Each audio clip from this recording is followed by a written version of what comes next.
Tesla. তারা electric গাড়িকে সাধারণ মানুষের মধ্যে অনেক জনপ্রিয় করে তুলেছে।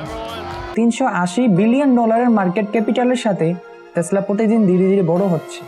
এই কারণে পাবলিকের ডিমান্ড বাড়ার সাথে সাথে তাদের ফুলফিল করার জন্য ফিউচারিস্টিক ফ্যাক্টরি তৈরি করেছে, যাকে গিগাফ্যাক্টরি বলা হয়ে থাকে। আজকে আমরা এই গিগাফ্যাক্টরি সম্পর্কে জানব। আর এই সম্পর্কে বিস্তারিত জানার জন্য ভয়েস অফ ফ্রেন্ডের পাশেই থাকুন এবং ভিডিও শেষ পর্যন্ত দেখুন। বর্তমানে টেসলা 5 লাখেরও বেশি গাড়ি প্রতি বছর তৈরি করতেছে।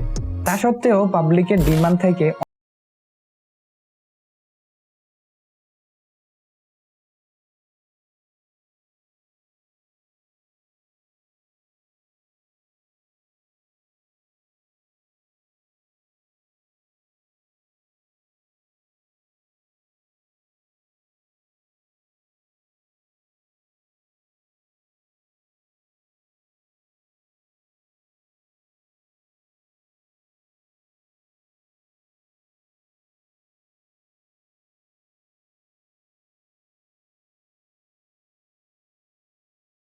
এলন মাস্ক বলেন গিগাফ্যাক্টরির মতো আরও 100টি ফ্যাক্টরি তৈরি করবে। বর্তমানে এই সংখ্যা রিয়েলিটি অনেক দূরে, তবুও অনেকগুলো ফ্যাক্টরি তৈরি হয়েছে। এর মধ্যে গিগাফ্যাক্টরি 2 যা নিউ ইয়র্কে আছে, এখানে টেসলার সোলার সিস্টেম তৈরির কাজ করা হয়। প্রথম ফ্যাক্টরির মতো চায়নাতে আরেকটি ফ্যাক্টরি তৈরি করা হয়েছে। ইউরোপিয়ান মার্কেটকে সাপ্লাইয়ের জন্য বার্লিনের কাছে গিগাফ্যাক্টরি তৈরি করেছে, যাকে গিগাফ্যাক্টরি 4ও বলা হয়ে থাকে।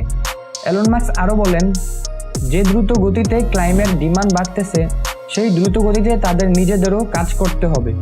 এই গিগাফ্যাক্টরির মধ্যে 24 ঘন্টা কাজ হয়, তার মধ্যে 7,000 কর্মচারী কাজ করে। এখানে প্রতি মিনিটে 2টি করে ব্যাটারি প্যাক তৈরি করা হয়। কোনো কিছু অনেক বেশি তৈরি করলে আসে ইকোনমি অফ স্কেল, আর একে কাজে লাগিয়ে তারা এই বছরের শেষের দিকে প্রতি কিলোওয়াটার ব্যাটারির মধ্যে $100 মতো সস্তা করার টার্গেট রেখেছে। এই জন্য যেমন টেসলা গাড়ির দাম কমবে, সাথে সাথে তাদের ব্যাটারির দামও কমবে। এই জিনিসটা করার জন্য তারা অনেক বছর থেকে চেষ্টা করছিল, আর যদি সাধারণভাবে দেখা যায় তাহলে তারা সাকসেসও হয়েছে। তার মানে এই নয় যে তারা কোনো সমস্যার মধ্যে পড়েনি। প্রথম দিকে তারা ব্যাটারি তৈরির জন্য প্যানাসনিককে কন্ট্যাক্ট দিয়েছিল, কারণ প্যানাসনিক বলেছিল তারা ব্যাটারির মধ্যে খুব বেশি এনার্জি তৈরি করতে পারে। পরবর্তীতে প্যানাসনিকের সাথে টেসলার সম্পর্ক খুব বেশি একটা ভালো ছিল না। বর্তমানে প্যানাসনিক একমাত্র টেসলার ব্যাটারি সাপ্লায়ার নয়, বরং তারা এলজি এর সাথে কন্ট্যাক্ট করেছে এবং CATL এর সাথেও কন্ট্যাক্ট করেছে, যারা চায়নাতে ব্যাটারি ম্যানুফ্যাকচার করে। এই গিগাফ্যাক্টরির মধ্যে 7,000 মানুষের সাথে সুপার ইন্টেলিজেন্ট রোবটের টিমও কাজ করে। এই রোবটগুলো ডিজিটাল ম্যাপের সাহায্যে এখান থেকে ওইখানে আসা যাওয়া করে, নির্দিষ্ট লাইনে সবসময় চলাচল করে। তাই এমপ্লয়িদের জন্য বুঝতে কোনো অসুবিধা হচ্ছে না যে এই রোবটগুলো কোথায় যাচ্ছে বা কোথায় থেকে আসছে।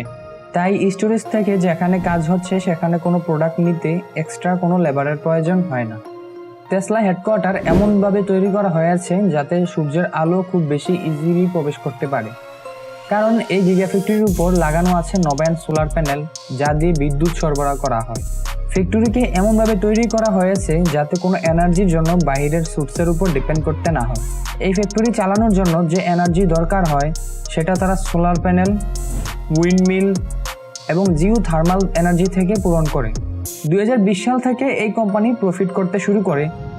তারপর খুব তাড়াতাড়ি ওয়ার্ল্ডের মধ্যে বিদ্যুৎ দ্বারা চালিত গাড়ির মধ্যে নাম্বার 1 হয়।